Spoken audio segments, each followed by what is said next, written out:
L'album était annoncé pour la fin de l'année. Nous sommes en janvier et pourtant toujours dans les temps si l'on considère évidemment la fin et le début de la nouvelle année en correspondance avec les forces régénératrices du printemps. Les folkeux vivent au calendrier païen, autrement dit paysan.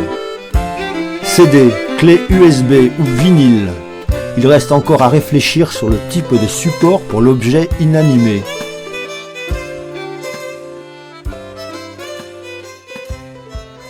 Objet inanimé que l'on veut porteur d'une âme au moment où une grande part de l'humanité perd la sienne, à Gaza et au Rojava kurde notamment.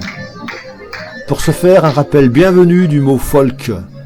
Folk vient du mot allemand Volk qui signifie le peuple. C'est une musique du peuple pour le peuple, transmise de génération en génération. Danser d'une manière traditionnelle n'est pas seulement l'histoire en héritage, mais reste une connexion vivante à la terre-mère nourricière.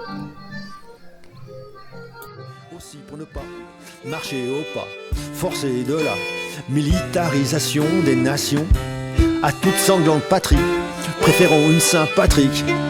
Oui, amis, Folcon. Il reste également à réfléchir au visuel de l'album. Je propose aux filles une planche d'une BD de Lan Archi qui résume à elle seule l'enjeu pour cette humanité égarée dans sa cruauté et sa souffrance.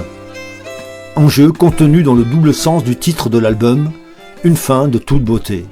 Oh que j'aime l'âne si doux, le suivre le long des houes.